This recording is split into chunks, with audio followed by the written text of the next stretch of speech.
in research institute, of course, we have different business process.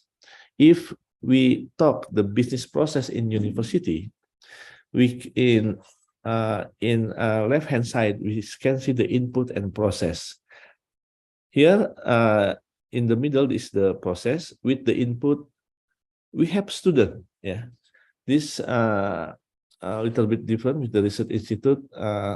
That in university, every years we accept hundred or thousands new students that will process for 4 years for the undergraduate, and in the 4th year they will do some research.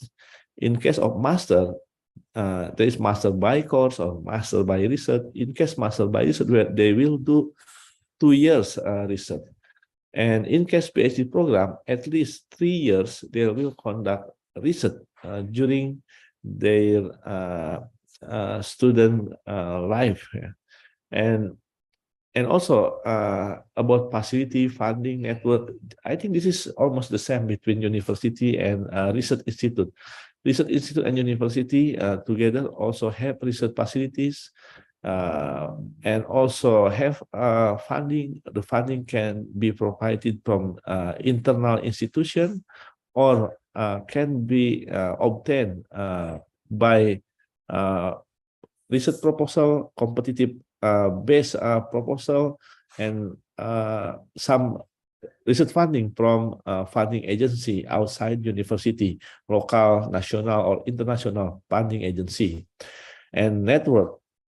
This network is very important. The institution must have network with others research institution, including research center, university, in local, national, or in international community.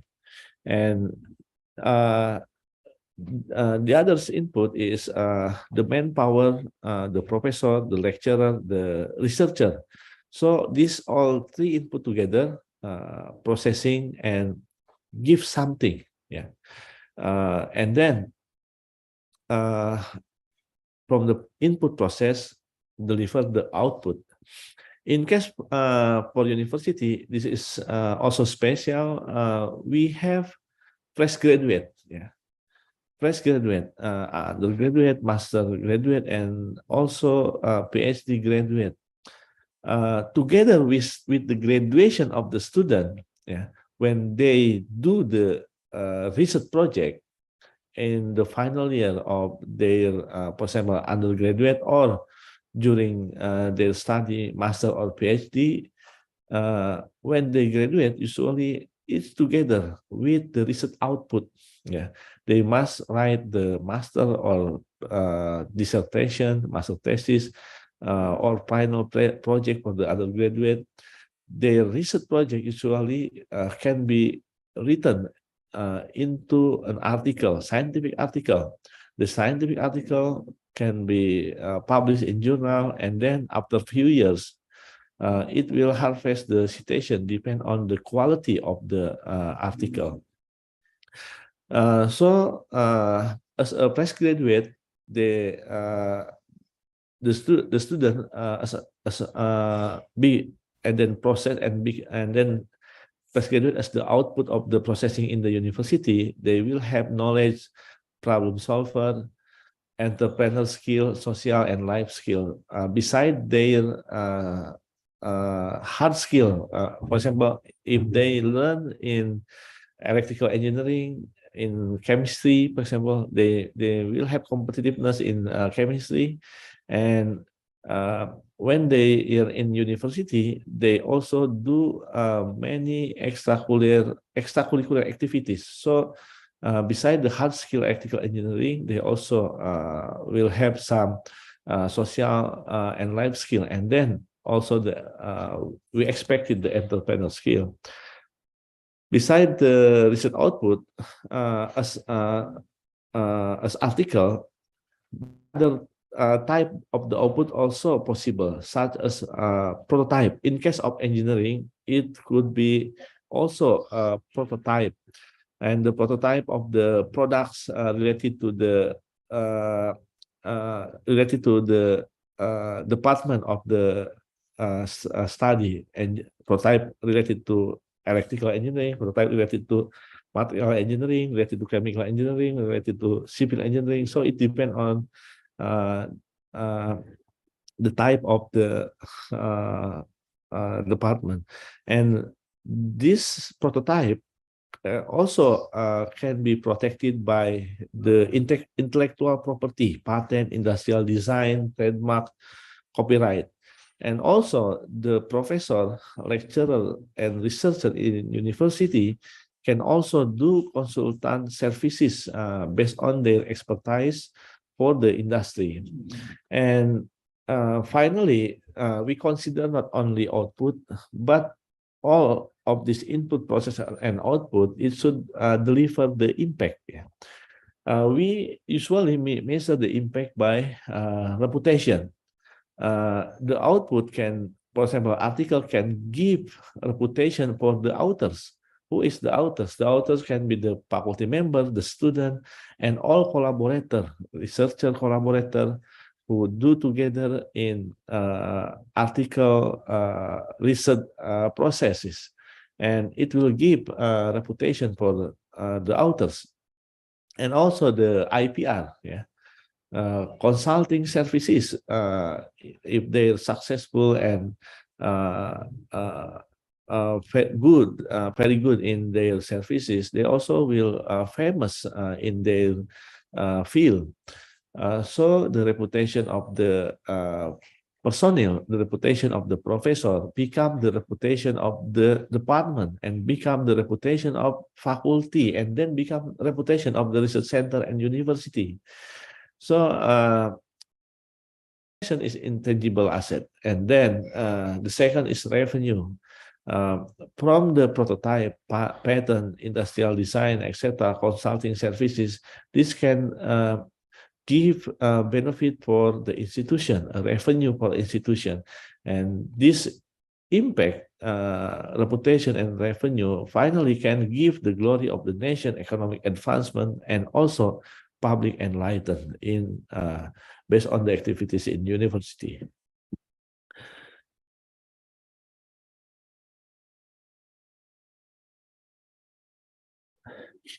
So in engineering faculty, with this background, yeah, and we must develop the entrepreneur initiative. We can develop 3 strategies: empowering the engineering entrepreneurship, impactful research innovation, and modernization of engineering education. So in case of impactful research innovation, of course, doing research, not only the process. Maybe 20 years ago, we just do process and report the process. And then the last 10 years, government, if the government give funding to the researcher, now the government are asking about what is your output. And then now, not only the output, but also if the funder asking what is the impact of your research and innovation if we give funding for you. And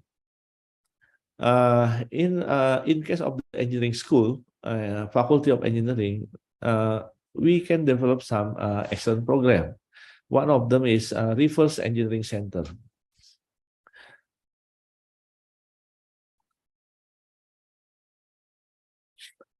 So for the impactful research and innovation, we have engineering research organization. This is in case of university, for example, faculty of engineering, research center, and in case in the BRIN, BRIN also has a research organization.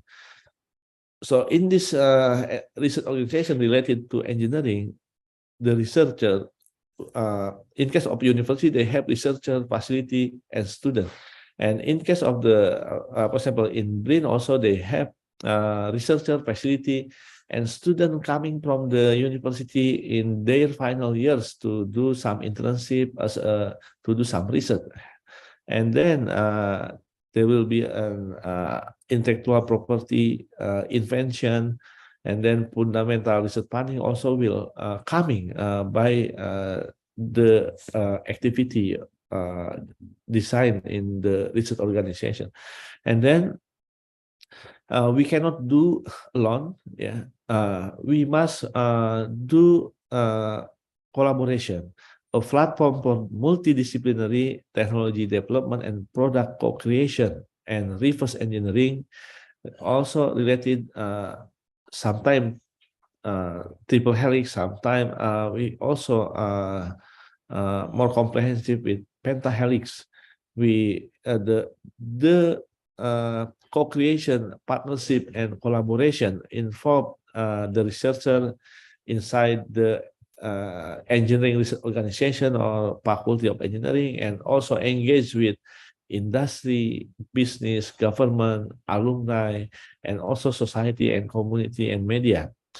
By this partnership and collaboration, some will deliver output such as innovative solution, and then from innovative solution, this will generate the income, revenue for the organization or for the university, and then the innovative solution will also used by the local and global market, and then the innovative solution also can become IPR, intellectual property right, and then from the IPR can be licensed to and spin-off startup and joint venture and the engineering startup incubate, and this will also generate the asset and equity.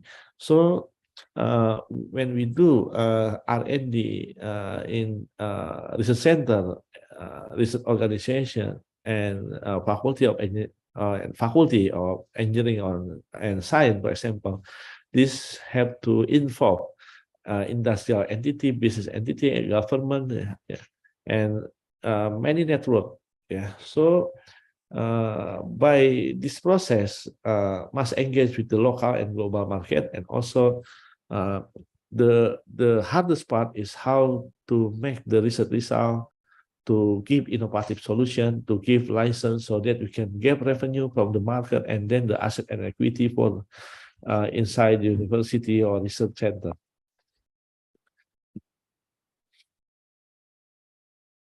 Here we have some example for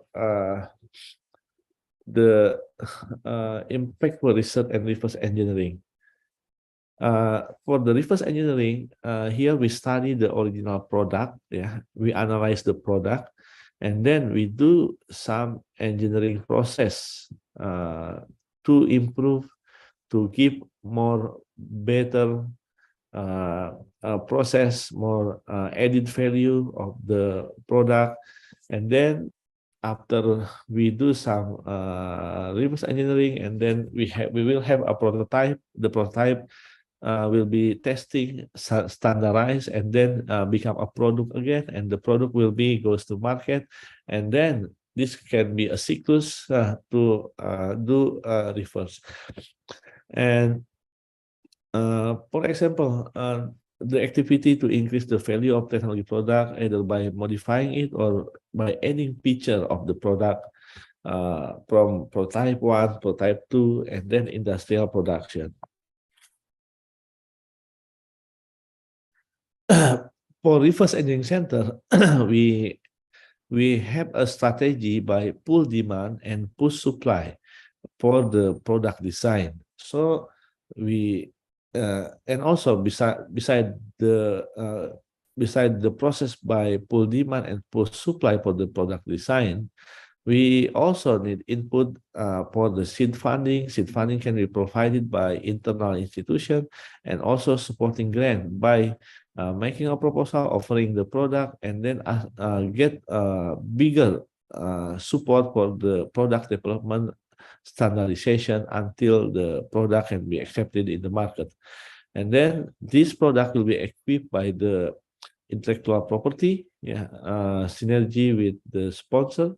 And then from the product and intellectual property, we can also process it to become a startup, incubate, and technology implementation. And this will become a cluster of the Science Techno Park Hub Engineering. And then from the startup, incubate, and technology implementation, this will generate the revenue from the market for the institution.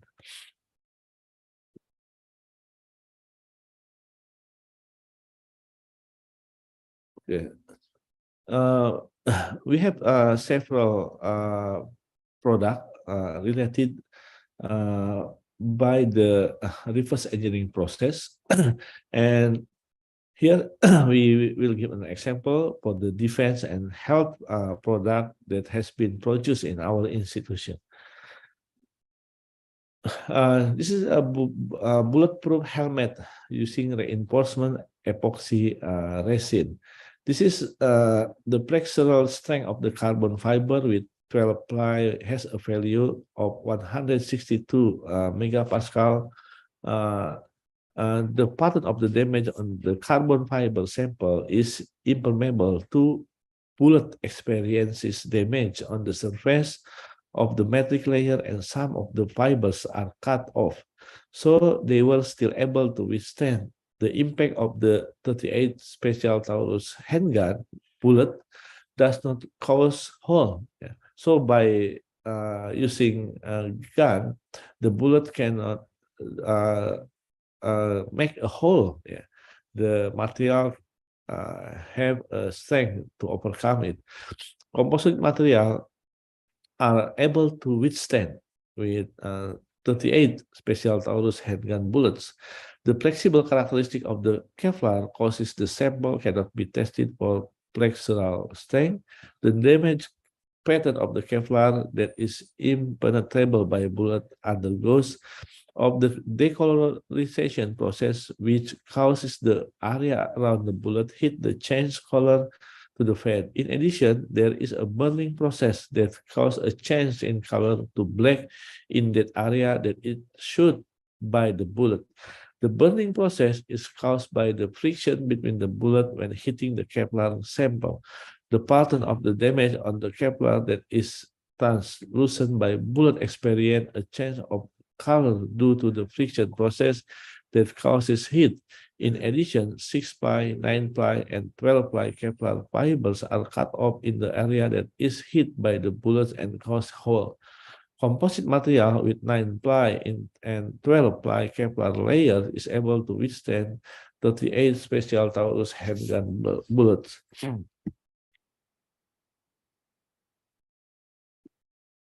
The aluminum composite for the armor material, some bullet-resistant material required to main component for the material and system of the armor, which include disruptor, is a part that is placed on the side of the interfere with the penetrator, so the material with high hardness and strength is needed.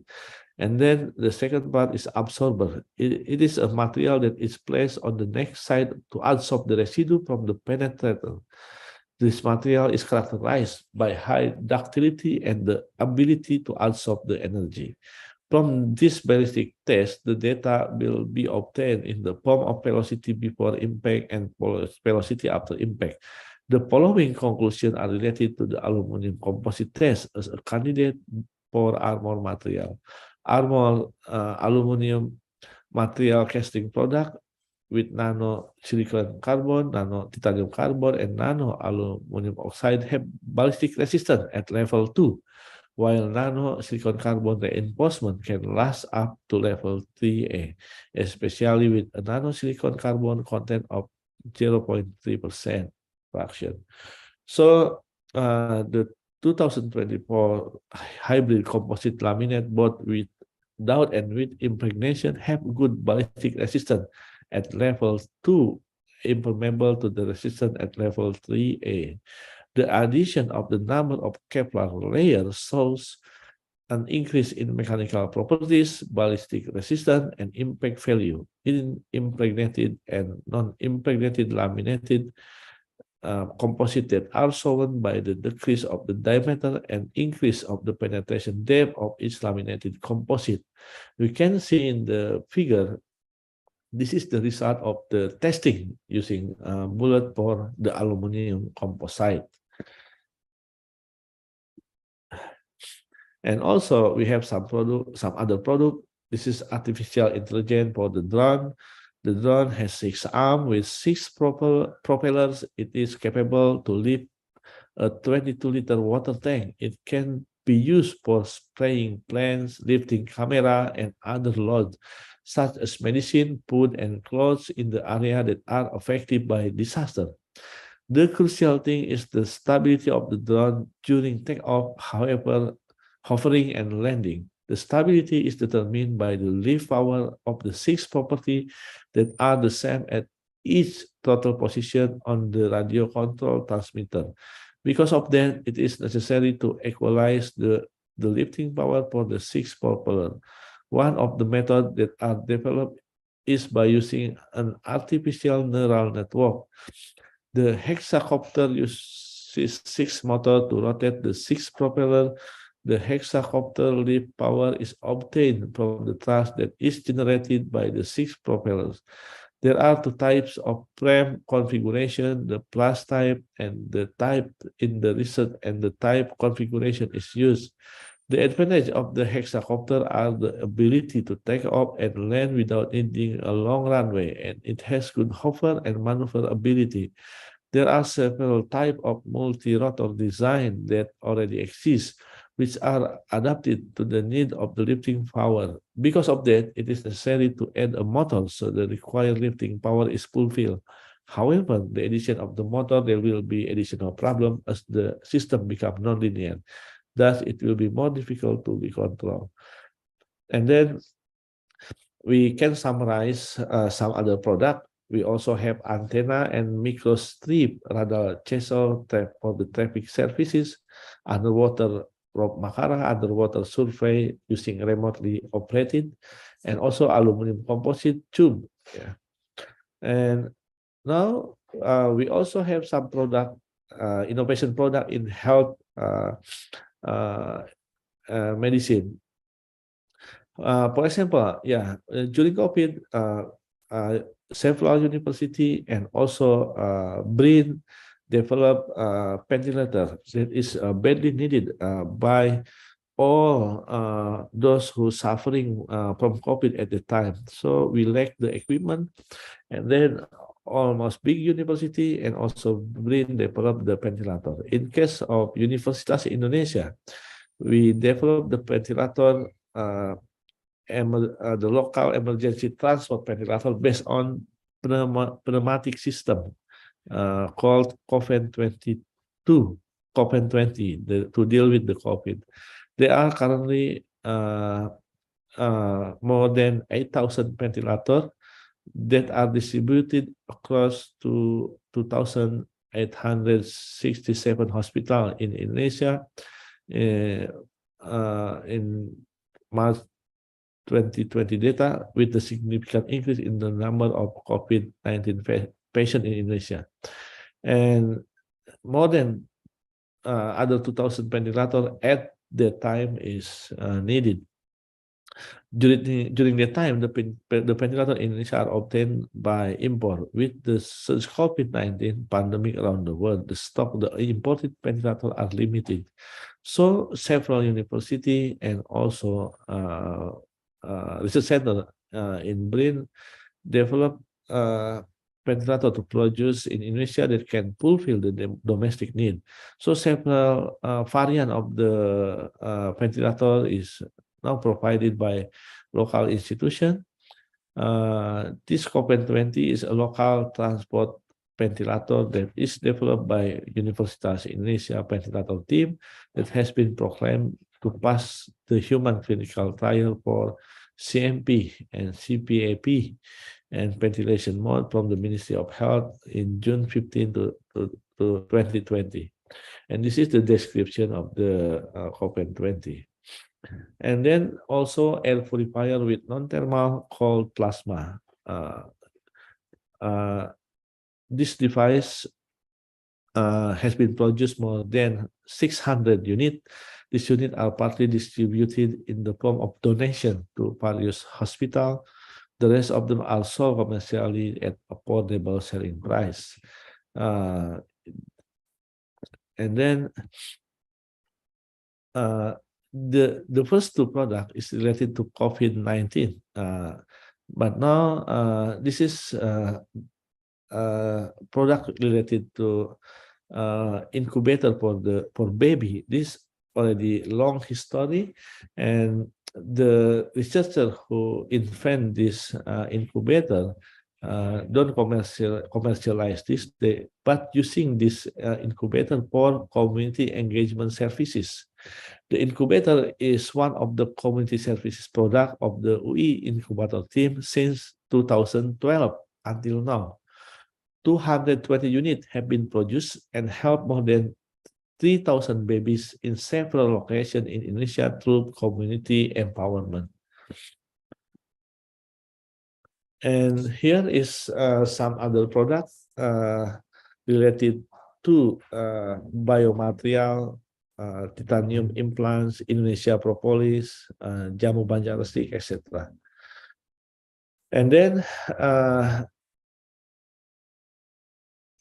in case of university, yeah, it has special because it has student. Yeah. Because we have student, yeah. In order to promote the entrepreneur spirit, we can do program and activity for engineering student entrepreneur program, and by doing the entrepreneurship business incubator entrepreneurship center program from the beginning, from the by involve the student from the beginning when they enter university, they have 4 years lifetime to learn more about the entrepreneurship. And there is in engineering faculty, the startup entrepreneurial activity process just like this. There's an input by business idea screening, participant screening, and then the process for the entrepreneurship camp, and then entrepreneur assistant, and then finally the output is business startup product and assessment and reporting. So how to deliver the business startup can come from business idea and involve the student also. And there is some unit inside university such as career development center, alumni, and entrepreneurship camp to involve in developing startup development. And we have some facility. Yeah, we have integrated creative engineering learning laboratory, ISAC.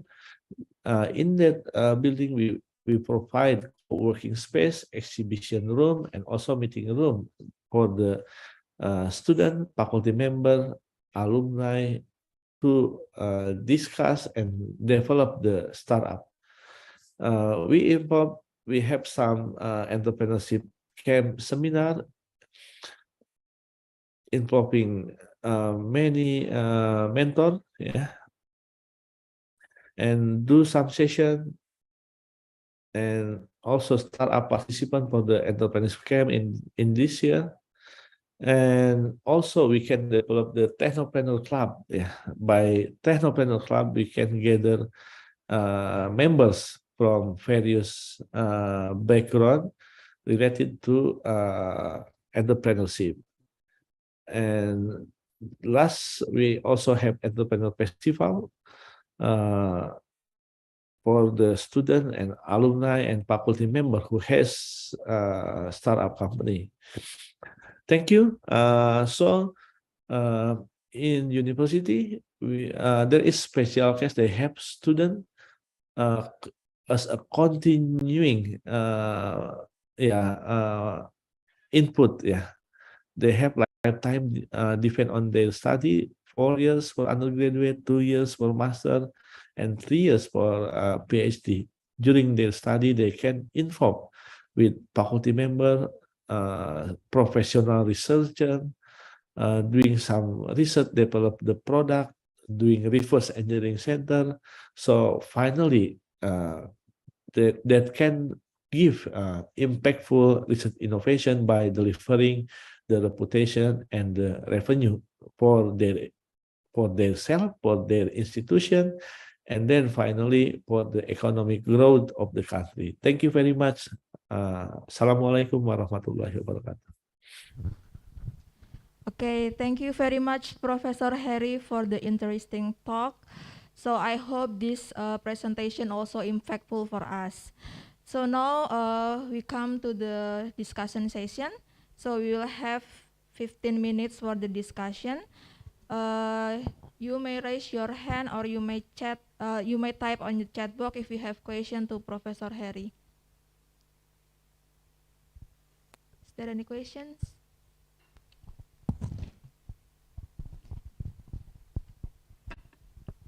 From Dr. Yani Meliana, our head of Research Center for Chemistry, BRIN. Aku ngalingin ya. Okay, thank you, Bu Siska and Professor Harry. From actually we are in venue for the conference today, so I only can see the screen, but not yet can see the room for the meeting Zoom. But I hope you still remember me, Pak Heri. Of Salam. course, I Okay, come remember here. you, Win. Salam ketemu kembali Pak Heri. Terima kasih sudah hadir ke conference kami ini, acara tahunan. The committee asked me to come forward, so so so now you everybody can see me. Okay, thank you. Yeah, thank you. It's very interesting presentation, of course, and all the research that have been conducted in the Faculty of Engineering, University of Indonesia. Some from your presentation is have the same topic area with our research center for chemistry. For example, for the epoxy of resin and research about COVID. So I hope in the future we will be have more collaboration, especially in the area of chemistry and chemical engineering.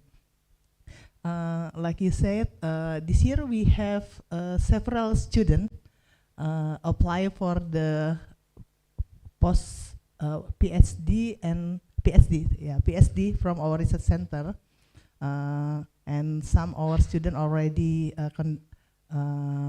become a student in your faculty, Pak Heri. So I hope our student as a bridge for the collaboration, and for me, because my research area in the material for the chemistry for the future, I interest about the helmet for the helmet with the epoxy resin for the bulletproof. So it's very interesting. I see. That's maybe there's no question, Pak Heri. Thank you again. Become our speaker, become one of our wonderful speaker, and I hope in the future we will have more and a lot of collaboration, and with a lot of output, including the publication, research and collaboration. Thank you, Pak Heri. Okay, thank you, Bu Meli. Now, is there any question from the participants? Or Professor Harry want to respond from the Bu Melis?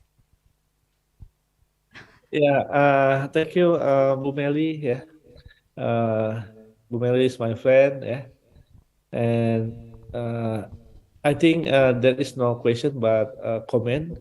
And if I think if you or your research are interesting for that product, we can do research together. Yeah, to develop more better product, and then this can be involved to institution with the student, yeah, and researcher from both sides, uh, and then involve the facility from both sides, the funding from both sides, And then by this partnership and cooperation, maybe much better product can be delivered. Thank you. Okay, thank you, Professor Harry. So we have two questions from the chat room. I will read the question. The first question from Mr. Benjamin Benny. So he said that thank you, Prof. Harry, for your presentation related to the current condition of the technology faculty in the University of Indonesia. In the Professor Harry presentation related to the reverse engineering, it was said that it was related to process standardization. Could you please share knowledge related to the standardization stages at the reverse engineering stage? Thank you. Maybe Professor Harry can directly answer the question. Okay, thank you very much, Professor Benny. For the standardization, Yes, thank you, Mr. Perry. Yeah, it is one of difficult stage. Yeah, the researcher in reverse engineering can develop the product. Yeah, but the product before goes to the market must pass several or some or even many require standard as a product. It's and depends on the related product. For example, medicine will be different with the manufacturer, and the standard agency also will be different, and the stage of the standardization between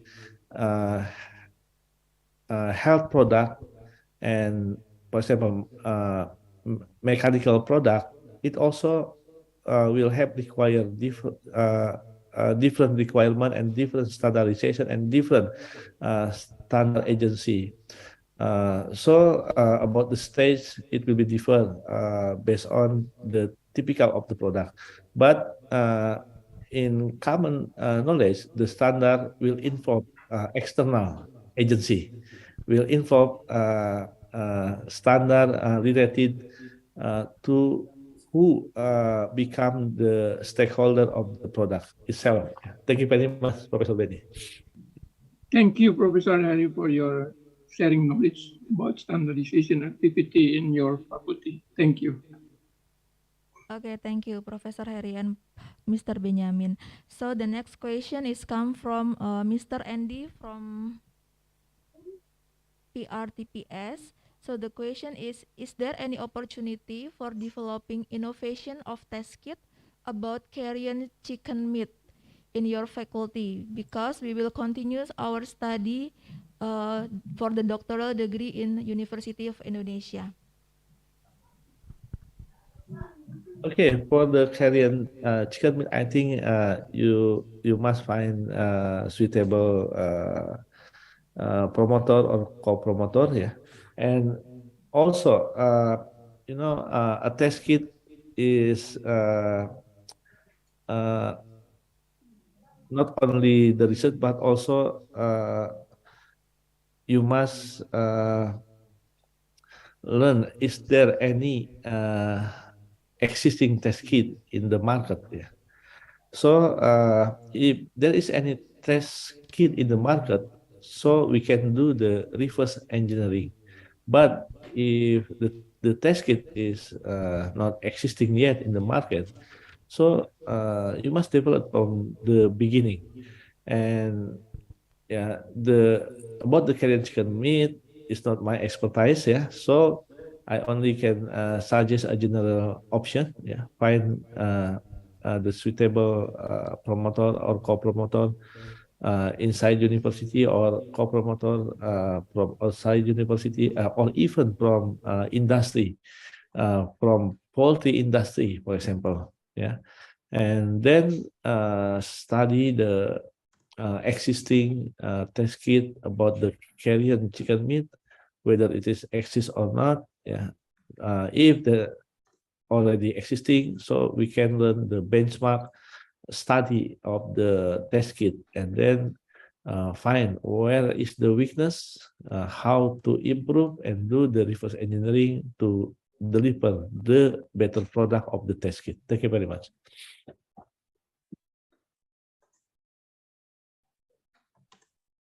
Thank you.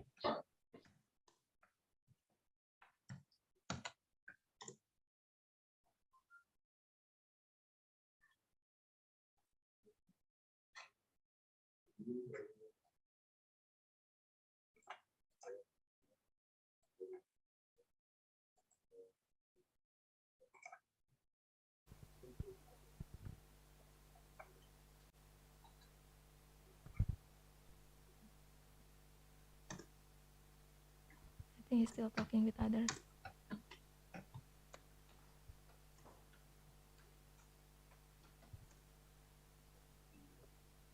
Professor Harry?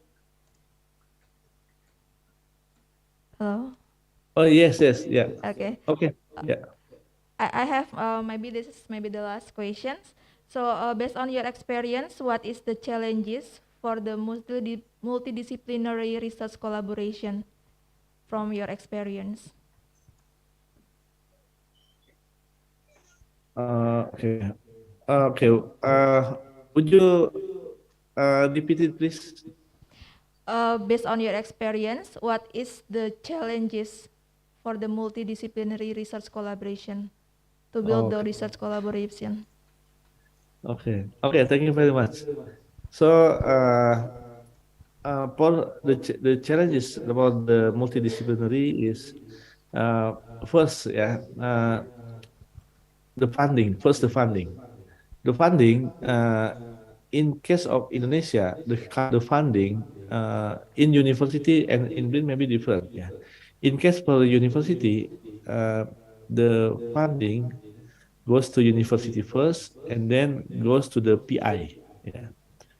So the PI should distribute the funding to all uh, member who come for multidisciplinary and maybe from multi-institution. Yeah. And then this is administration process. Yeah. If the funding is distributed, and then all the team have funding to do something. But if the funding is not distributed because of many reasons, yeah, for example, uh, the funding is sent very late, yeah, for the funding agency, goes to the university, and then goes to the PI, and then goes to the each researcher.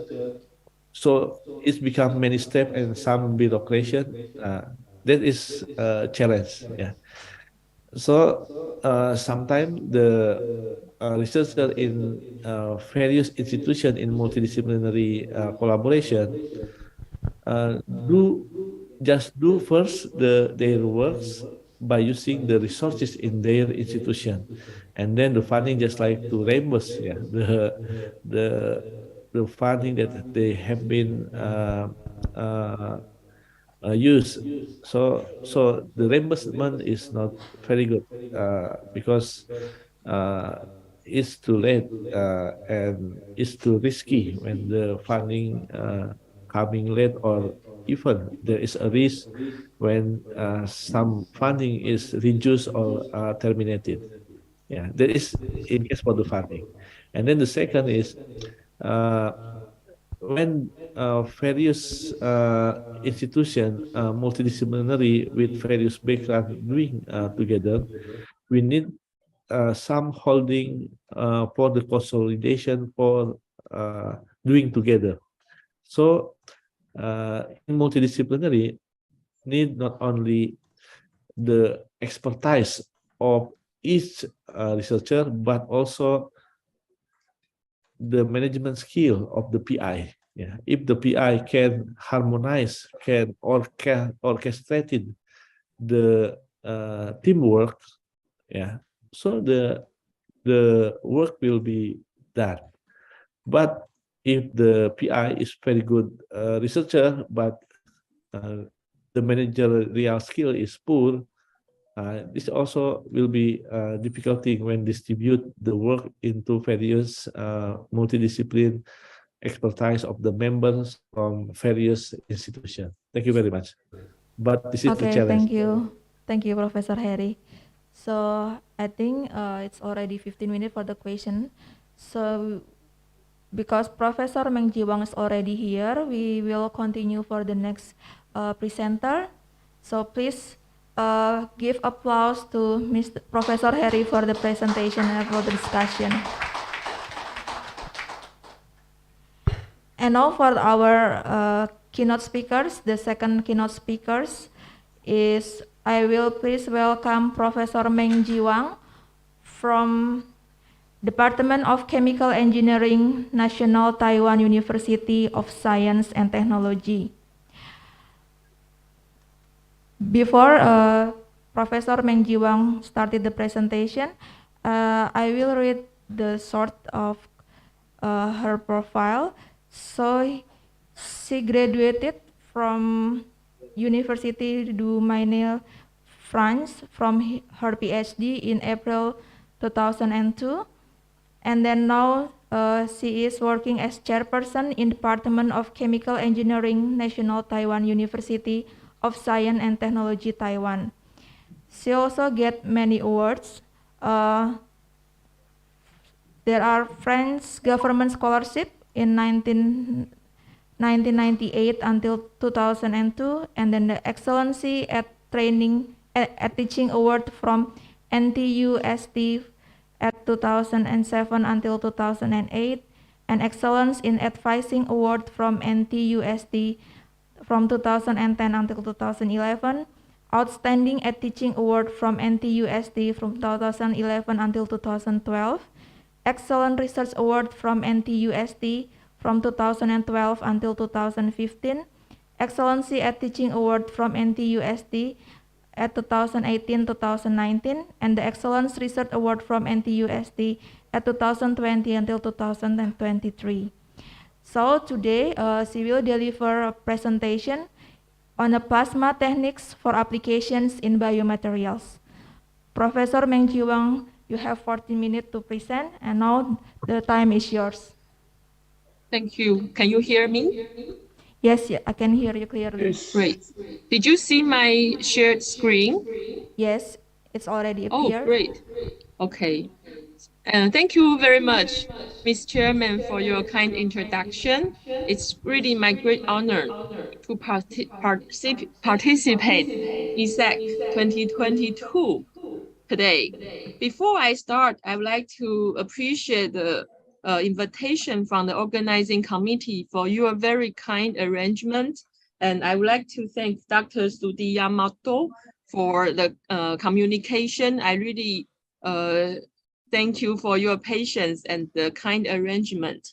I would like to also acknowledge Dr. Mei Li for her kind assistance and always remind me what I have to do all the time. And okay, and I will start my presentation. This is Meng Jiwang from Taiwan Tech, also known as National Taiwan University of Science and Technology. And this work has been done by different students. One of them is from Indonesia. His name is Hengki Kunawang.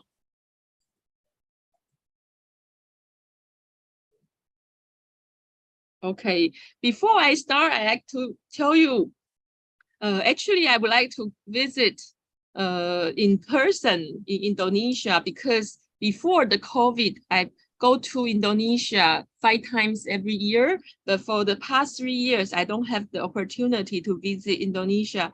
I hope next year, early next year, I can visit you.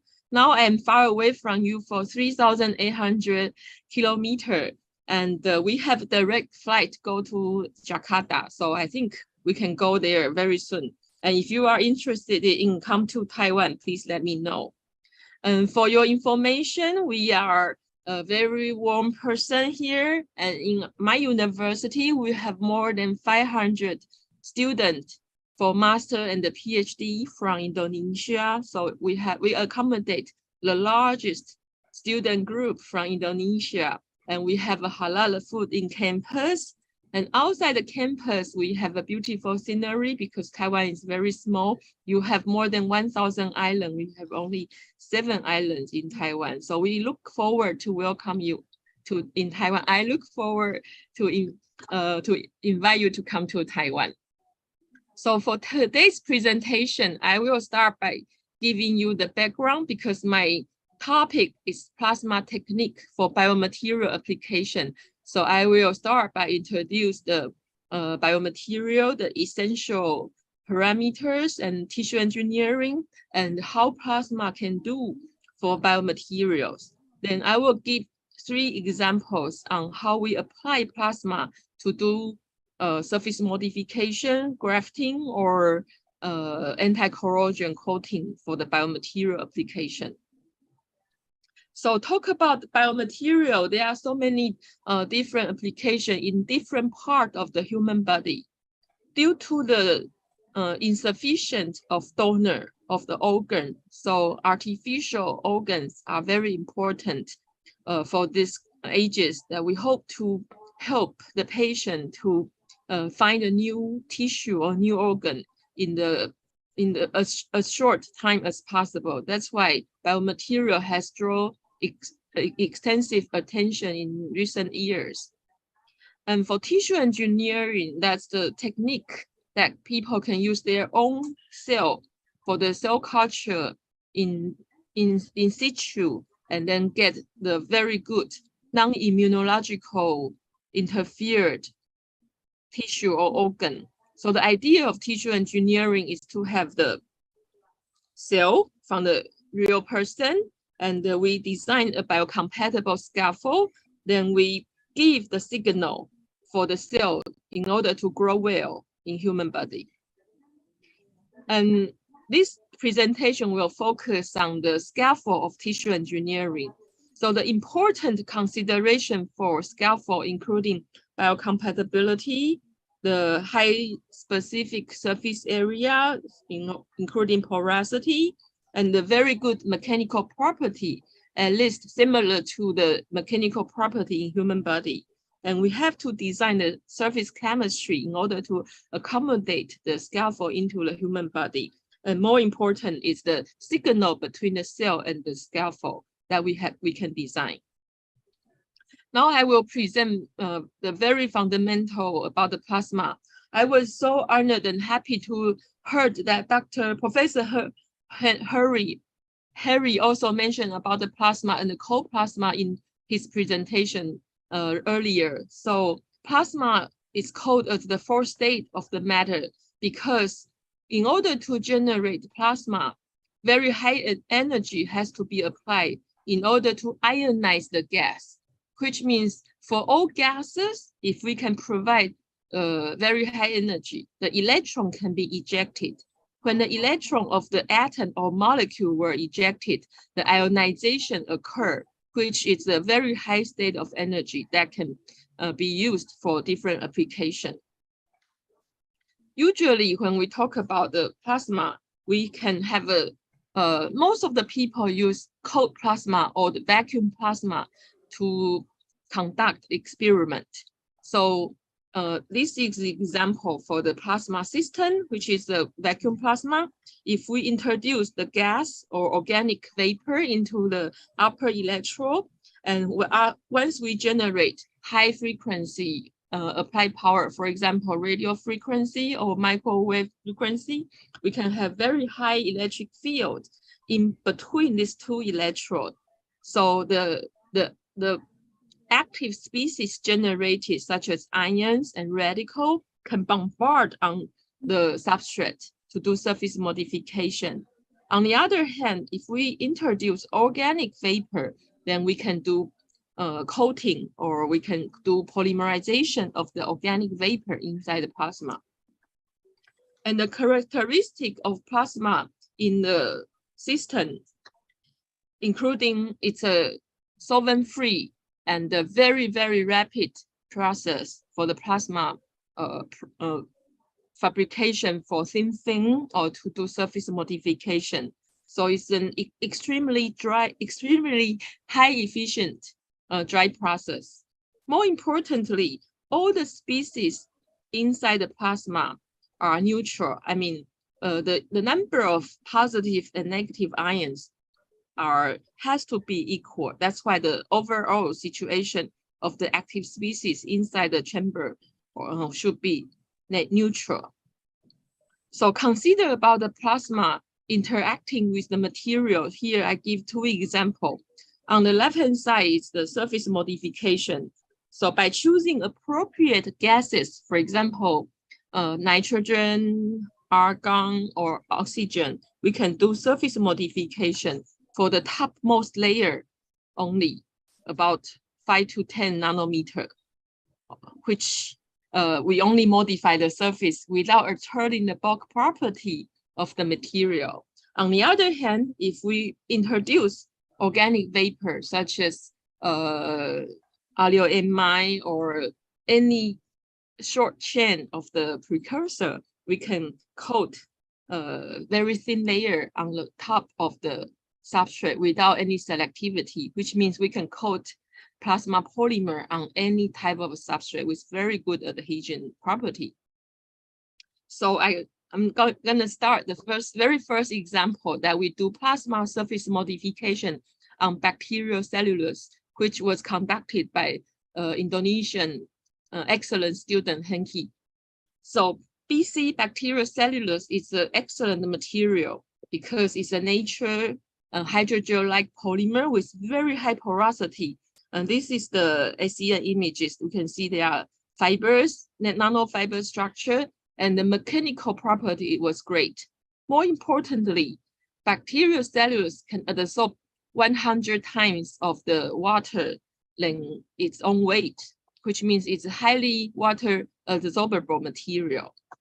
The application of bacterial cellulose, including paper fabrication for electronic paper, because it can be conductive and can be used for speaker of separation membrane or tissue engineering application, which is the case that I'm going to present to you.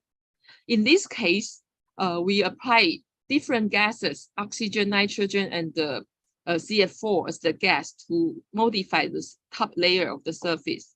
It is noted that we apply only 1 minute of plasma treatment for flow rate of 10 SCCN under very low applied power for 20 watts, and the system inside the vacuum chamber is 100 millitorr.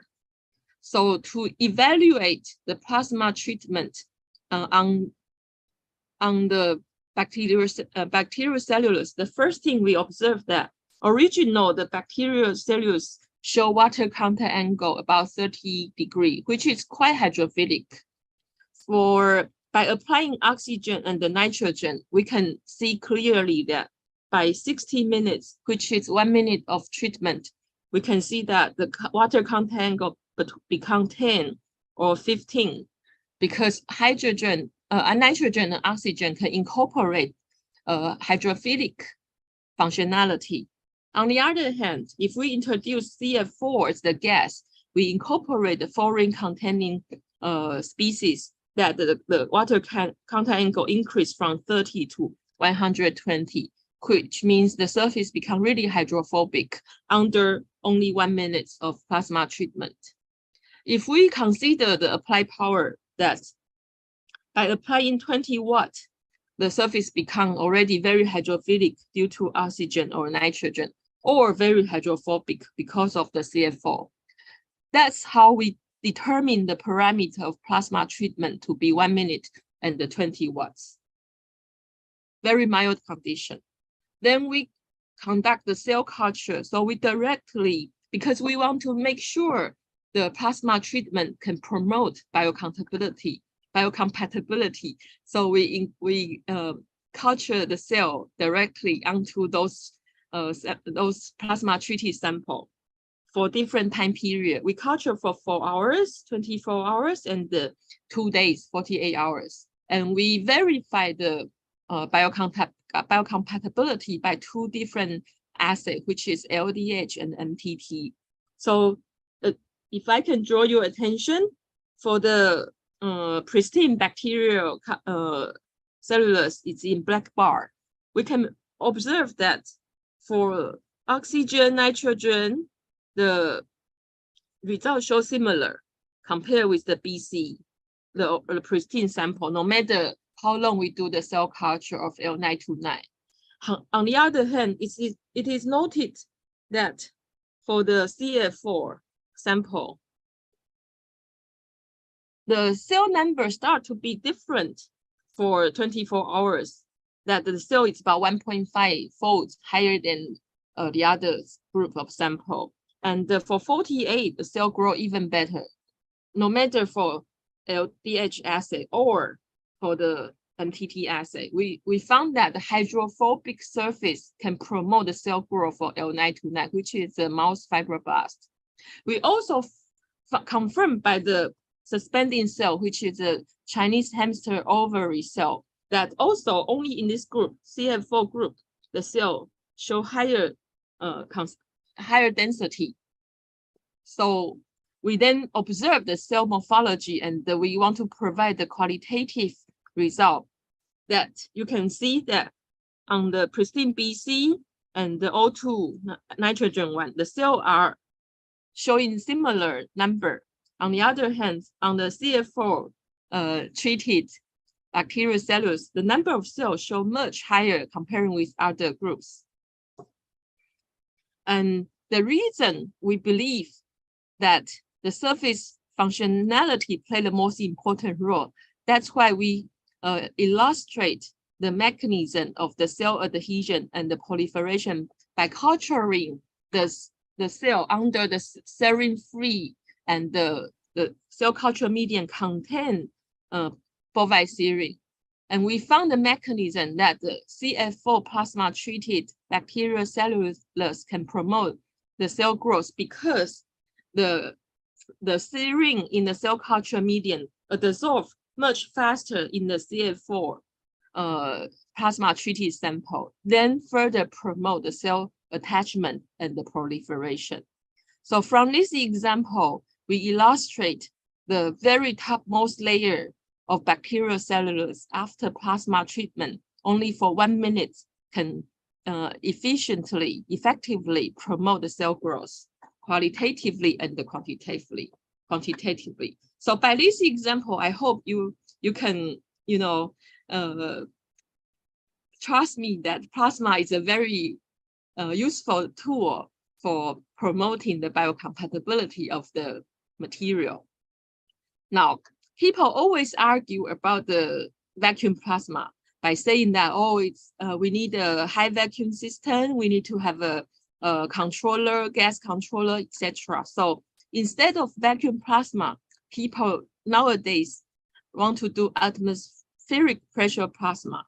So this example, I would like to show you how interesting the atmospheric pressure plasma can do for biomedical application. As shown in this PowerPoint slide,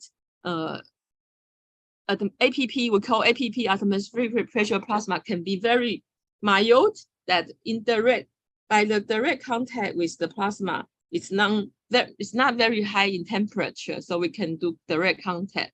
That's why APP can be applied for the dental application or skin application. Even more, APP can be used for the bacterial antibacterial treatment. So in this example, we can see for the bacteria which is alive, that will be stained in green, and the dead bacteria will be stained in red. So before plasma treatment, there are about two-thirds bacteria are still alive. And after plasma treatment, all the bacteria are nearly 100% killed, which means the bacteria cannot afford to encounter the plasma treatment, even under the atmospheric pressure condition. And with this figure, I like to show you they are generally very common two devices that can be conducted in atmospheric pressure, which is dielectric barrier discharge, DBD plasma, which usually be shown in the two plate in parallel format.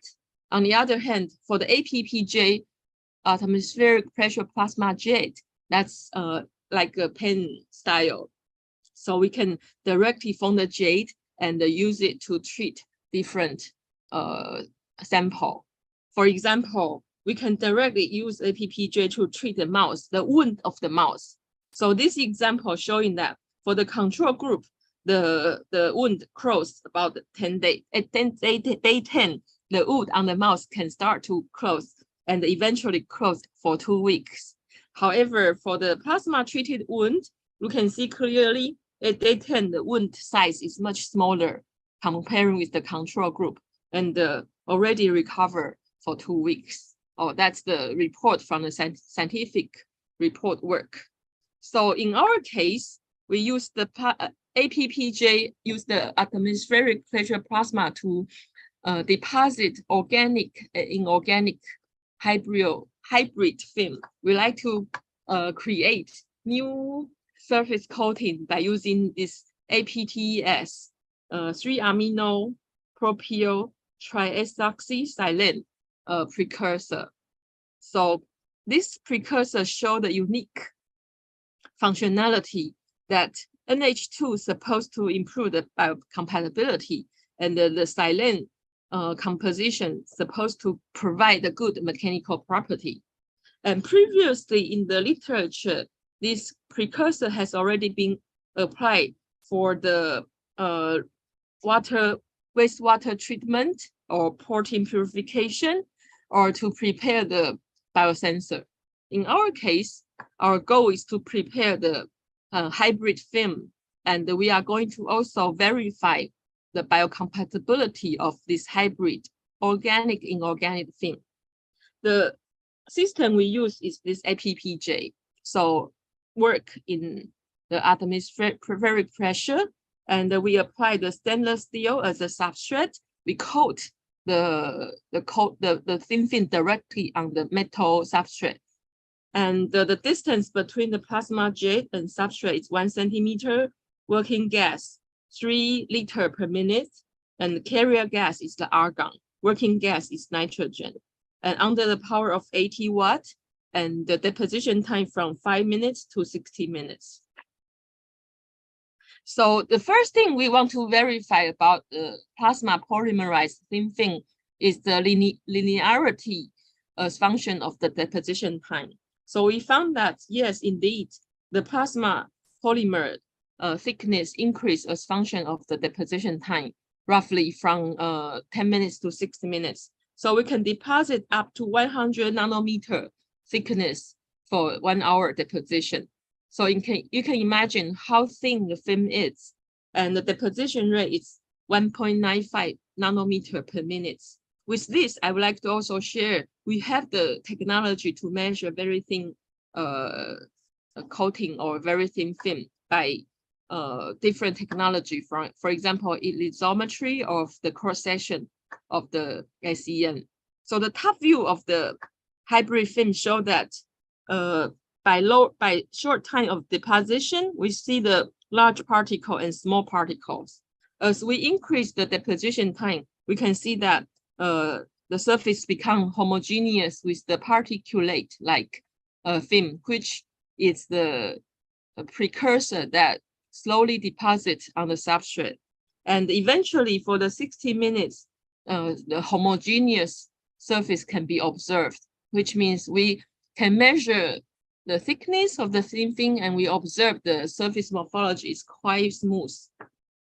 We also verify from the IR/FTIR by showing that the functionality of APTES can be observed, can be retained in the thin film. That's why we claim this is hybrid film, showing the NH2 and also the SI functionality in our thin film. We further analyze the surface wettability by water contact angle. So the pristine stainless steel show water contact angle about 80 degrees. After the deposition of the thin film, we can measure that surface become very hydrophilic, about 20 degrees. So the deposition of the APTES thin film result in about 20-degree water contact angle, which is hydrophilic. And we apply one very useful technique called SCA or XPS to analyze the top layer surface composition, chemical composition. We can find that as we increase the time of deposition from 5 to 60 minutes, we can observe up to 43% of silicon composition on the surface. We can also see that although not very much, but originally there is no nitrogen functionality on wafer or on substrate, but eventually we have a 1.1 nitrogen that confirmed the incorporation of the precursor of APTES. And ISAC only measure the top 5 nanometer chemical composition. So this is a very precise and useful technique to measure the surface.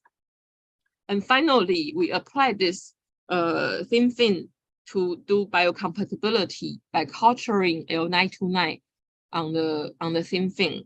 So we can see the cell number increase as function of the deposition time of APTES plasma polymer. That actually indicate 2 things. Number one, the thicker thin film of APTES show better biocompatibility. And second, the NH2 and the Si functionality can assist the cell attachment and later on for the proliferation, because we do the cell culture for 24 hours. If we look at the images that directly cultivate L929 on stainless cell, the cell number was not much. By prolonging the deposition time, plasma polymer up to 30 minutes, we can already see the cell number increase significantly. Moreover, the cell can spread quite evenly. The blue color representing the nucleus of the cell, and the red color representing the cytoplasm of the L929 cell, which we confirm that the plasma polymer deposition by using the hybrid functionality with Si and NH2 can successfully promote the biocompatibility. And the thickness of the thin film is only about 100 nanometer. That indicate the substrate mechanical property can be retained and the good biocompatibility can be incorporated because of the thin film coating. So with this, I like to continue for another coating technology by using plasma. And the main purpose is to provide the metallic sample, which usually suffer from corrosion. We want to incorporate anti-corrosion coating, meanwhile showing good osteogenetic functionality. Due to the aging population worldwide, the number of elderly people is expected to be double in 2050. 2050 is an important year for the carbon, carbon reduction, but also we need to be very careful because at that time people will become, the age of the people will become older significantly. For the old people, usually we suffer from the bone problem, the fracture, or for the osteoma. So how to make sure the implant metallic bone substitute with good surface property and the biocompatibility is important. And that's the major concern in this study. So the corrosion of the metal implant will result in the toxicity or immunoproblem in human. So we proposed to prepare a thin film by using plasma to create a barrier by using the cold plasma deposition, which is the system I showed you earlier. So in this case, we use vacuum plasma and we call it plasma enhanced chemical vapor deposition, PECVD, in the lab. And we are going to control the pressure of deposition. And the main purpose is to prepare this plasma polymer within very short time. And it's a dry process. The dry process can ensure that there is no chemical residue during the plasma deposition process. And the barrier film will be composed by the NH and the silic and Si composition in this case.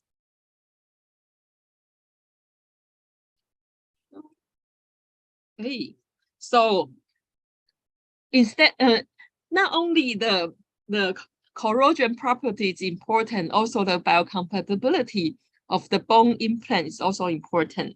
So generally, people try to incorporate hydroxyapatite into or on the surface of the bone.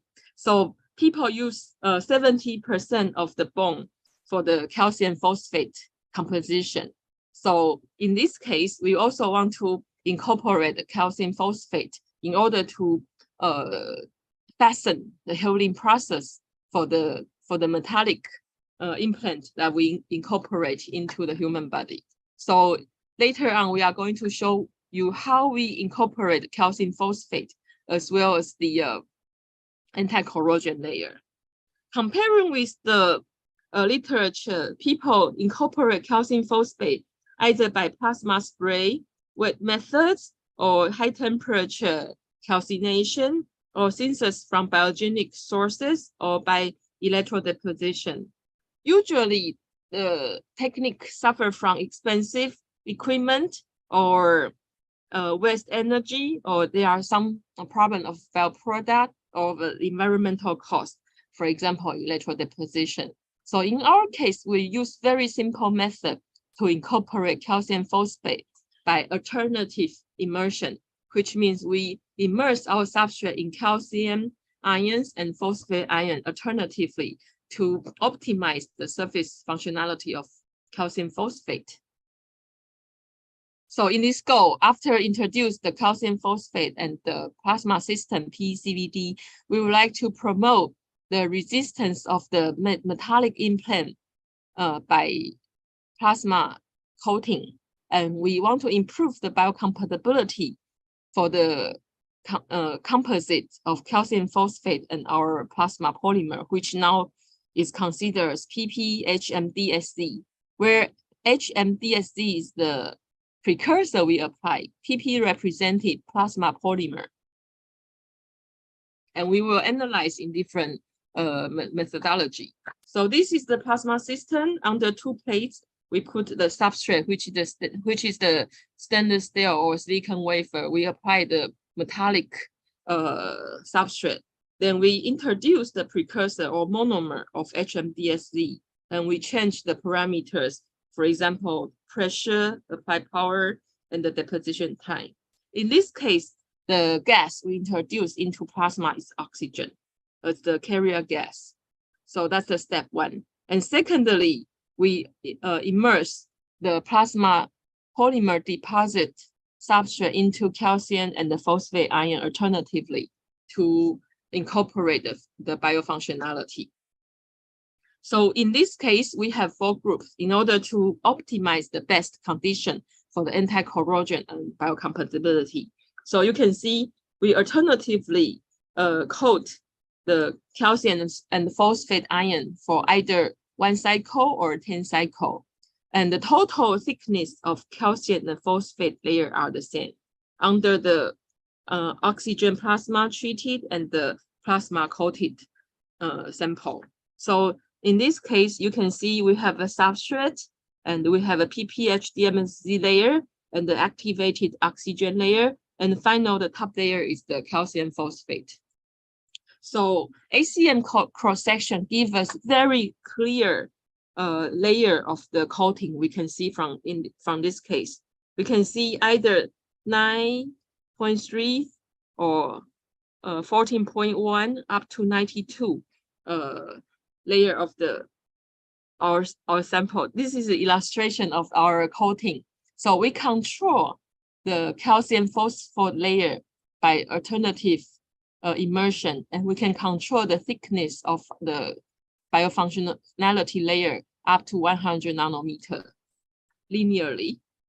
And we measure the contact angle. Water contact angle is very simple, but it's very useful to identify the successful integration of the thin film, because sometimes the thin film is too thin that even by ACM, we cannot observe the thickness. So water contact angle show clearly that the pristine sample is 40 degree or nearly 50 degree in water contact angle. And the PP-HDMSZ, which is the plasma layer, actually it's very hydrophobic. And after we do oxygen plasma treatment, the surface becomes hydrophilic again. Then by incorporating the biofunctionality of calcium phosphate layer, we finally obtain water contact angle for about 20 degree.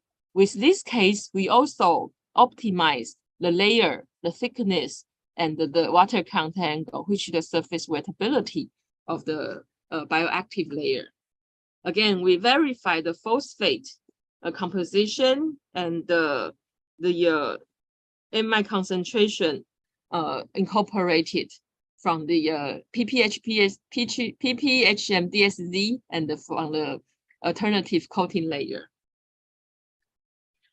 Because calcium phosphate show crystallinity, so in our case, we also verify the coating of calcium phosphate by XRD, the X-ray diffraction technology.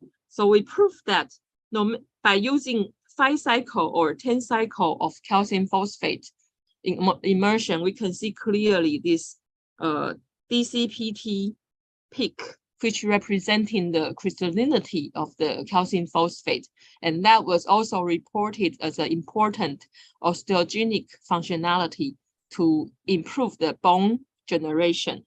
So to be agree with the previous result that we show water content angle 5 cycle and 10 cycle show the similar wettability. And for the crystallinity, we also show that by 5 cycle and 10 cycle, the crystallinity of the calcium phosphate can be established on the surface of our substrates. Again, we analyze our thin film, the deposited thin film and the bioactive group by using XPS or SCA, that we can see clearly by incorporating 5 or 10 cycle, the calcium and phosphate ratio reach 1.4 and 1.2, which is similar to the calcium phosphate in human bone. And further, in order to do osteogenic differentiation, so we cultivate the cells, the osteogenic cell directly on our prepared sample. And on the left-hand side, you can see that's our control group, glass, PPH-DMSZ, and the active sample. And the cell density is about only 1/4 or 1/3. On the other hand, for the bioactive sample, for 5 or 10 layer, especially for the 10 layer of our calcium phosphate, you can see the cell number increase significantly compared with other sample, even at day 1.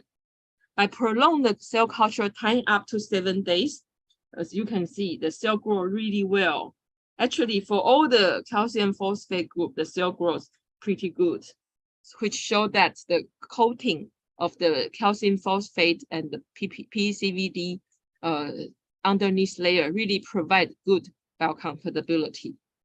And the most important thing for the bone generation is not only the cell growth, but also the osteogenic differentiation. So we analyze the OCN expression up to 7 days on different sample. As you can see, the 2 layer, 5 layer, and the 10 layers of the coating show really good cell biocompatibility. Also not only the number, but also the cell morphology really show that we can successfully improve the compatibility of the bone implants. So in conclusion, we have applied PECVD as a underneath layer to activate the substrate.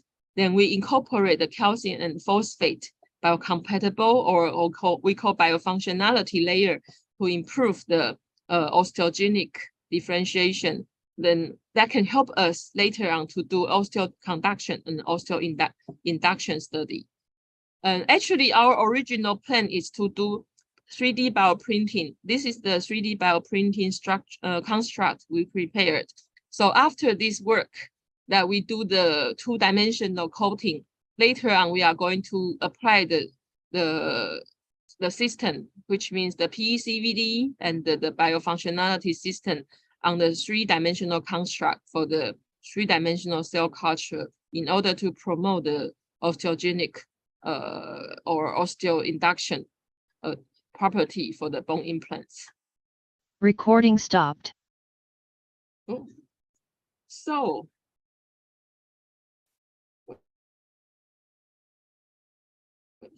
with this, I like to a little bit promote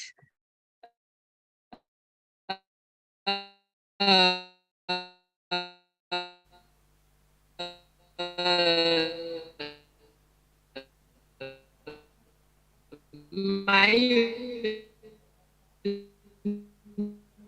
university, which is the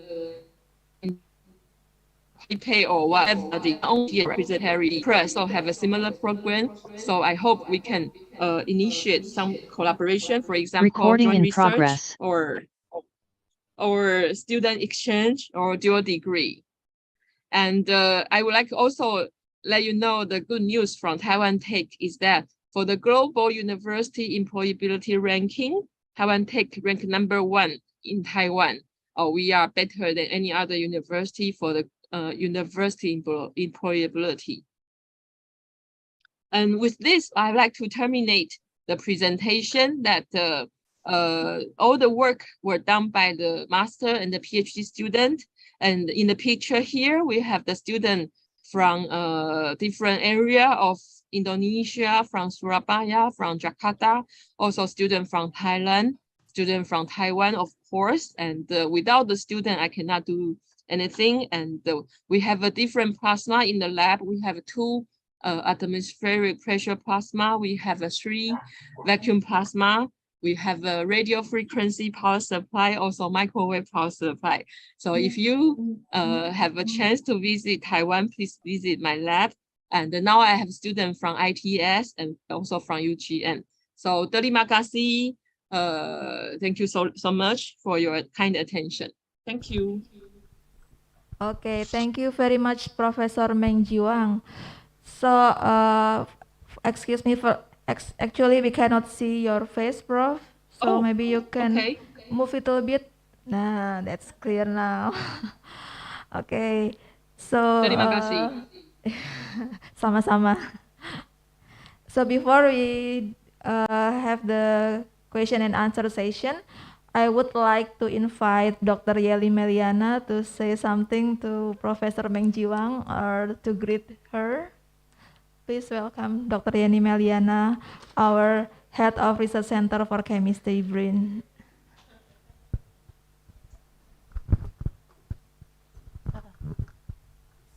Enggak kelihatan. Halo, Prof. Huang. Hi. Hi. It's I really miss nice to you. see you. Salam Actually, pagi. terima kasih already join us in this conference. Since almost 1 year, I contact you first because I know you will have a really tight schedule, so I should booking your schedule 1 year in advance. Yes. And very thank you for join us. Actually, here I here there is Yanti and Wawan here. Come here. Hi. They both come here to meet you, but maybe later in the next time we will meet together in Taiwan. Maybe Bu Yanti, Please, Pawan, yes. come forward. Say greeting to Prof. Wang. I would like to invite you all to come. Sini. Can you see?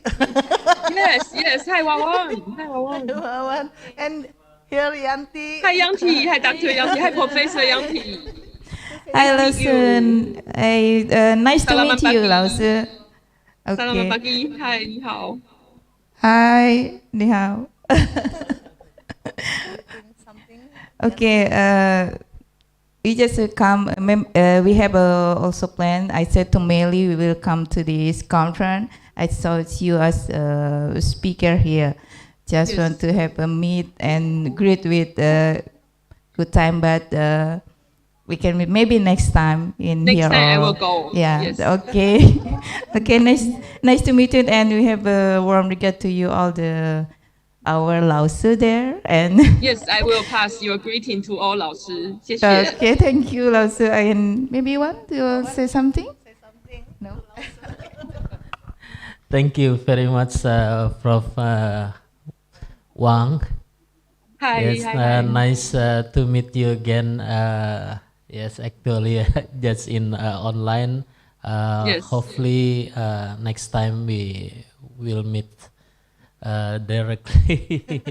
Yes, Face to yes, face. definitely. Yes. Face to face, Okay. definitely. I like to Okay, invite you to come. Thank you. Okay, thank you very much. Thank you so much. Terima kasih. Terima kasih Bu Wawan. Terima kasih kembali. Thank you,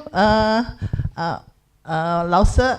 So next time we will meet again face to face, Yes. and I Yes. really hope you can visit us here in Serpong, and maybe in the future, me and my colleagues from Research Center for Chemistry will visit Taiwan too. Okay, don't worry. Yes. Guys, we will come Yes, to. yes, please Oh, come yes, with the we group. will come Yes. to Taiwan. Okay, to Taiwan Yes. test. The most popular university in Taiwan actually is my alumni. That's true. Yes. Thank you. I give back the microphone to the The chair. moderator, the chair. Thank you, Siska. Thank you. Thank you, Bu Meli. So, It's very kind of you to ask to let us reunion for a few minutes. Thank you so much. Terima kasih. yeah. Okay, so now I want to open for the discussion. So if you have any question, you may click raise hand, or you can type on the chat box, or for the on-site participant, you can raise your hand if you want to ask to Professor Meng Jiwang. I saw some question in the. Yes, there are some question in the chat box. Yes. Okay, First one. I will Okay, read the please. first question. It's from Miss Bidari Pidatika from BRIN. The first question is, how stable is the attachment of the plasma film on the substrate? Is it the stability dependent on the underlying substrate? And the second one, it's about when you mentioned the plasma polymer, can you characterize the plasma polymer in terms of molecular weight and degree of polymerization? Okay, You thank may you so answer much. directly, yes. Yes, thank you so much, Bidari, for the question. The plasma attachment is very stable, especially when we bombard the plasma on the substrate. Actually, when we mention stable, we means that the ions or the active species can attach directly on the substrate. The first thing, relatively stable.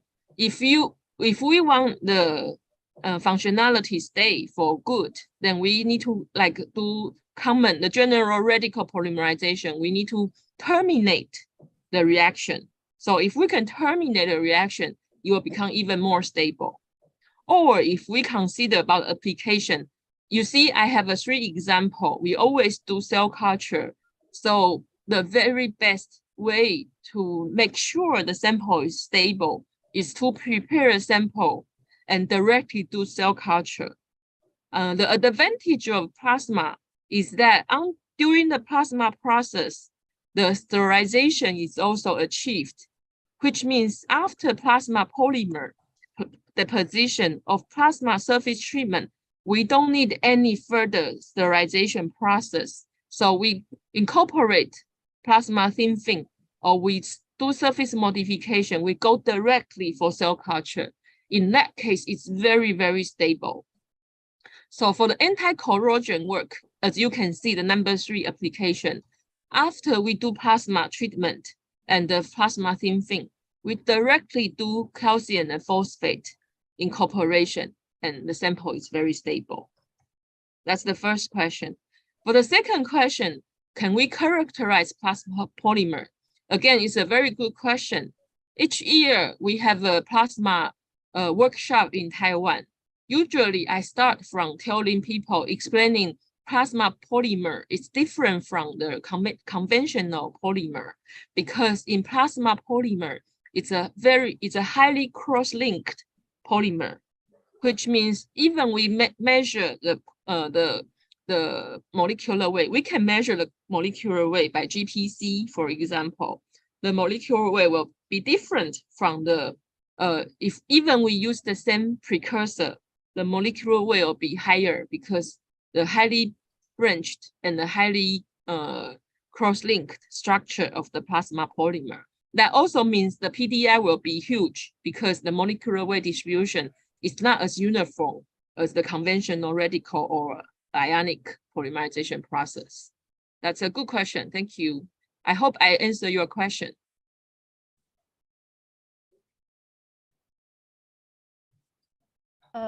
Can Ruang, I, moderator, can I respond? Oh, Yes. thank You you, can Prof. Ming Wang. Thank you very much for your answer. But you directly immobilize your plasma film on the Yes. substrate, right? So how Yes. do you measure it with GPC, for example? You detach it first, or how is it measured? Because Okay. it's already immobilized, right, on the substrate, or okay. I think in order to analyze the polymer we deposit, we need to take off the polymer. So earlier when I answer your question, I mean, if we want to do application after plasma process, we directly go for the application. If we want to measure the polymer weight, molecular weight of polymer, then we need to collect the polymer and go for GPC. That's a different for the analysis factor. We need to collect the polymer instead of go directly. So yes, I think I understand your concern. As you can see, for the three example, we actually do different analytical. We do so many different analysis. Each step, we confirm our sample by doing analysis. So eventually we go for the application. So water content angle, we do directly after plasma treatment. IR, we also do directly after plasma polymerization. So if we want to measure the molecular weight, we also do directly after deposition of polymer, collect the polymer, and for the GPC analysis. Is that okay? yes, thank you, Thank you. Professor. Please Thank come you very and much. have a look for the PECVD Yes, by yourself. sure, yeah, I would love to. I will next Thank you. time. Come Thank with you, Dr. Professor. Meili. Thank you. Yes, I will. Thank you. Thank you. Thank you. Thank you. Okay, thank you, Professor Wang, to answer the question. And then the next question is from Ade Mundari Wijaya. So the Yes. question is, how much voltage did you use in your research for the plasma? And did you use the RF to voltage converter for the electronic source? Yes. That's the question. I didn't explain much about the setup, but that's a good question. As you can see, three example I show here, we apply very low apply voltage from 20 watt up to 80 watt only. Actually, we buy the generator power supply, radio frequency power supply that can go up to 400 watt. But because we use polymer as our substrate for the bacterial cellulose, so we use very low applied voltage. Even for the stainless steel, we think lower voltage will not give too dramatic bombardment on the same thing we just prepared. So we use only up to 80 watt. We use radio frequency generator, and we don't need to do voltage converter. We directly use radio frequency and go through the upper electrode and excite all the precursor, and the excited precursor become ionized, then either deposit on the substrate or bombard on the substrate to do surface modification. Is that okay? Did I answer your question? Answer the question. For Mr. Ade Mundari Wijaya, I hope it's already answered your question. And now we are moving to the next question from Mr. Benjamin Benny from the Research Testing Technology and Standard BRIN. So the first question is, thank you for your presentation on plasma technique for application in biomaterials. What is your goal of the current and future research?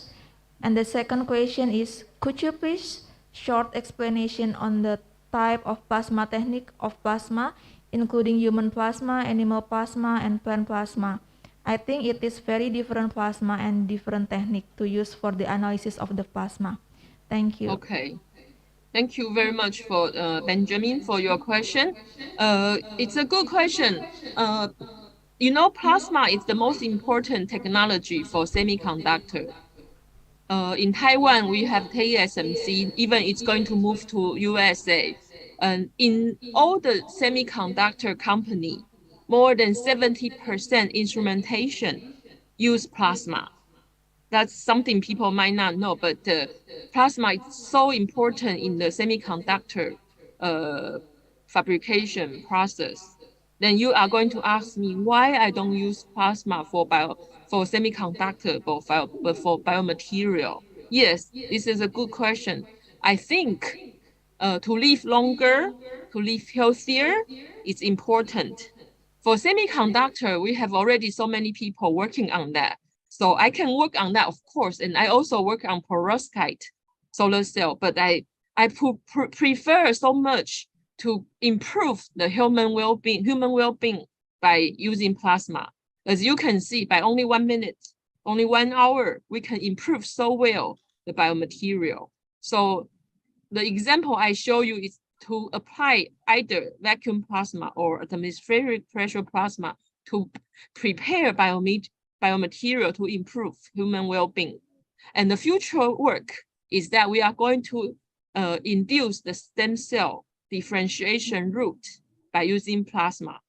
Now, we can only modify the biomaterial, which is polymer or metal. In the future, we are going to directly prepare the sample. And earlier, I showed you L929 or hamster ovary cell. Later on, we are going to use stem cell, which means any diseases related to any tissue, we hope to combine with plasma to cure the problem of human. That's my future research goal. That's an important question. Thank you for asking. And then you mentioned there are different types of plasma. Indeed, there are human, animal, and the plant plasma. The plant plasma is very interesting. In Japan, people use plasma to to accelerate the growth of strawberry, to fasten the growth of mushroom, or to kill the bacteria in the forest. That's the plant plasma.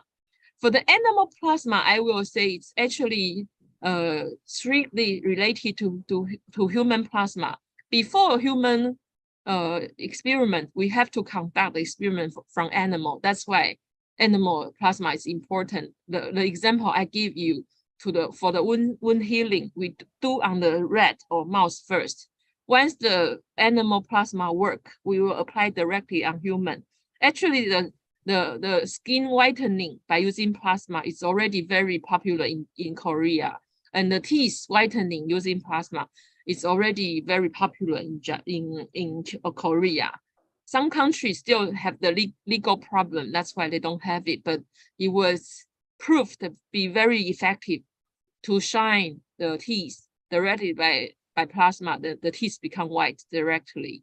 So yeah, the question about different type of plasma are very useful in different area due to the very high energetic active species that we can apply. Anything you think about, from semiconductor IC chip to human teeth whitening to the bacterial killing, can be applied by using plasma. I hope I answer your question. Yes, thank you very much, Professor Wang, for your answer my question. But second question, it's a very important thing for us. So until now in Indonesia, so we want to develop of the technique for the plasma to analyze it, for example, textile and some product also in Indonesia. Thank you. Yes. Okay, for analytical tool, you see so many examples. We do water contact angle, IR to do physical chemical analysis is always important. I think, Doctor, you asked one important question. Any plasma treatment outcome cannot be seen. We don't see because it's only 5 nanometer, within 5 nanometer. We have to do physical chemical analysis to see, oh, wettability change, IR to show chemical composition, SCA to see the topmost layer. So analytical tool is important, not only in the lab. As I mentioned, in all the semiconductor company, they have quarter content angle. They have SCA, they have XRD, they have all the instrumentation that we have in the lab, because the outcome of plasma treatment cannot be observed by eyes, never, because it's always in nanoscale. So Doctor, you asked a good question. We have to have all the analytical tool to analyze the results of plasma by ellipsometry to see the thickness, by ACN, TEM, and IR, etc. SCA very important. So yeah, I agree with you. In order to see, we have to do cell culture to see biocompatibility. We have to grow bacteria to see antibacterial effects. I hope I answered your question. Thank you. Yes, really. So excuse me, could you please, if we need more some information about technique for the plasma, I can discuss with you. Thank you. Sure. Thank you. Terima kasih. Terima kasih too.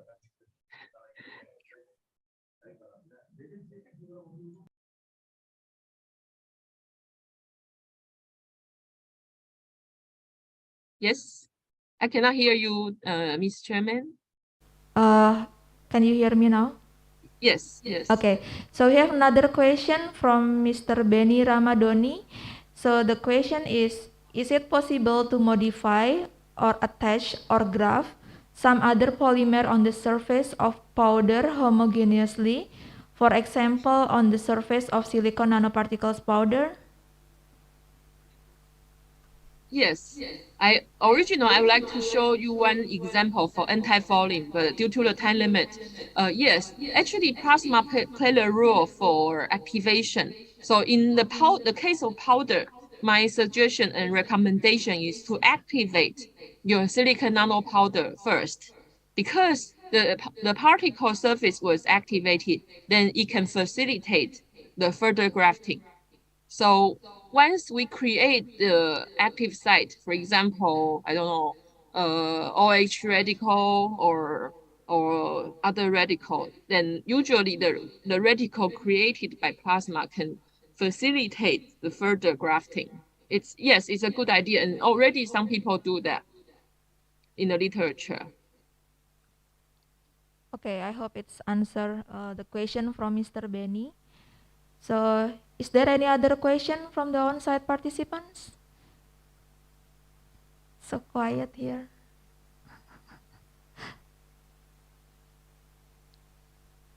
Okay. It's okay. Come to Taiwan. Let's discuss.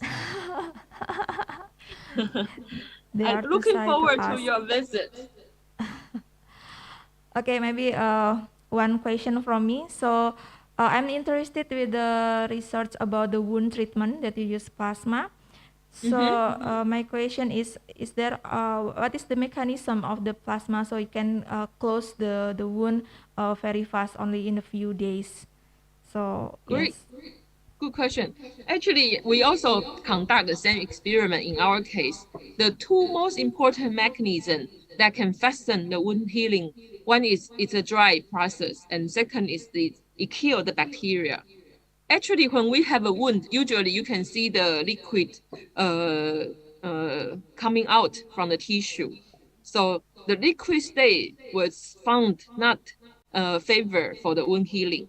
So if the wound can always be kept in dry condition, that actually facilitates the healing process. So plasma treatment firstly kill the bacteria in the wound because it's very complicated, and secondly, the treatment result in a relatively dry environment of the wound. That's why the radical kill the bacteria and also maintain the dry condition. We found that's the most the case, and the treatment time is very short. especially for the mouse case. So is it safe for the cell around the wound? Yes, as you can see, all the cases I show you, the biocompatibility increased or improved after plasma treatment. So the cell might also grow better, but we didn't take out the tissue of the mouse to do the cell culture. So I believe that's the case, but I don't have the proof at this moment. Okay, thank you very much for the answer. So is Thank there you. any questions from here? Or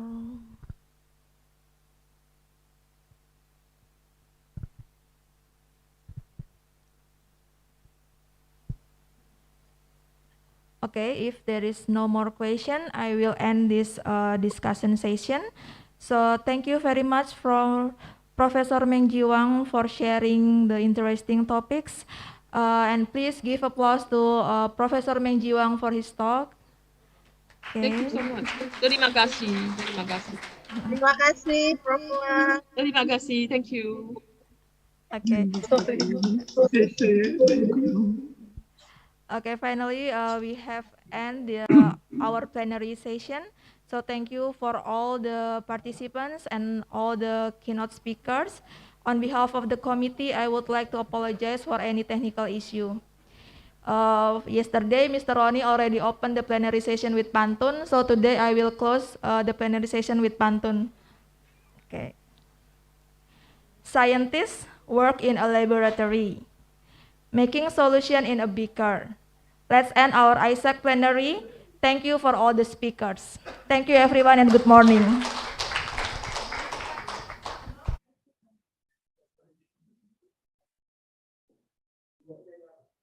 Thank you, Ms. Francisca, for conducting the plenary session 1 this morning. Thank you very much for our invited speakers for the informative session. Thank you for your attendance and participation in the plenary session too.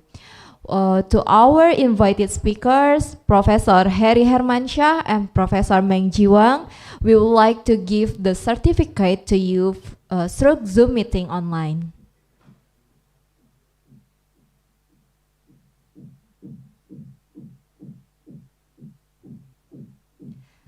Thank you for joining us this morning and giving us much knowledge. Well, ladies and gentlemen, for online participant, we are kindly requested for you to open the camera. We would like to take screen capture for our documentation, and for inviting speakers also please open back your camera so we can take screen capture.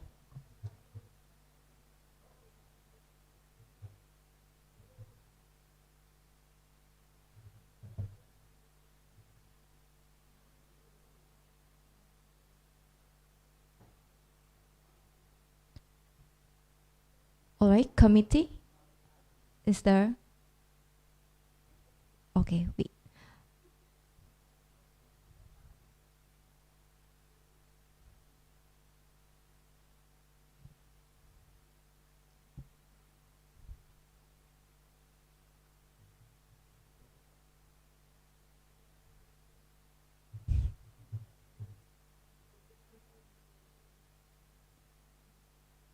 Okay, let we take a screen capture from Zoom meeting online.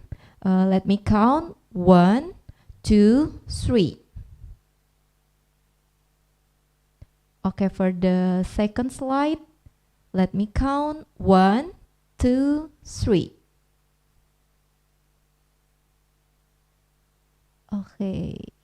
I think enough because the next slide there is no participants that open the camera. Thank you for online participant, and now I kindly requested to the all participants that attended on site, please come to the stage and we will take a picture to our documentation. And to the owner of our head of Chemistry Research Center, Dr. Yeni Meliana, please join us to come to the stage. And also Professor Yanti and Dr. Wawan, also all participants who come on site, please come to the stage. we will take a picture.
Thank you, ladies and gentlemen, and come back to sit under the chair that has been prepared.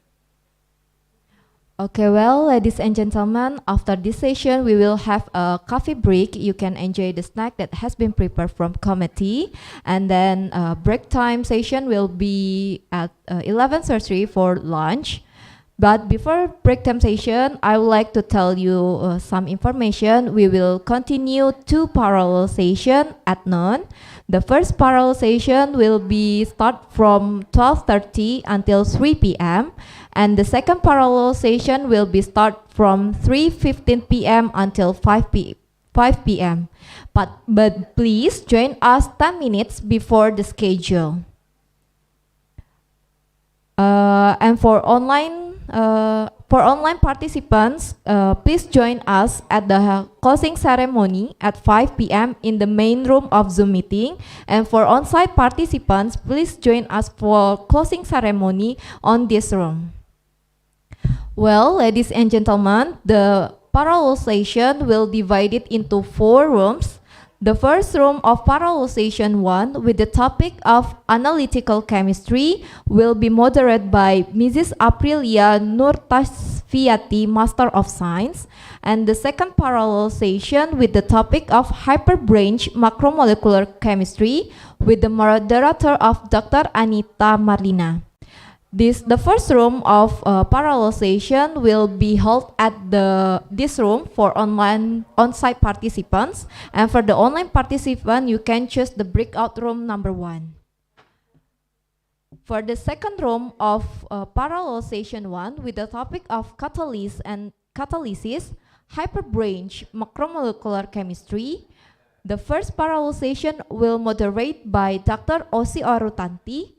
And the second parallel session with the topic catalysis and catalysis, hyperbranched macromolecular chemistry with the moderator is Dr. Amalia Kurnia Amin. The second room of parallel session will be held at the room number 2005. 2001. It is on the second floor. For the online participants, you can choose the breakout room number 2. For the third room of the parallel session 1 and 2 will discuss related to organic and natural product and surface chemistry with the moderator for first parallel session will be Mrs. Faiza Mariani, Master of Science. For the second parallel session will moderate by Mrs. Zetriana Putri Takrim, PhD. The third room will be held at the room number 2005. It is also in the second room, and for online participants, you can join the breakout room number 3.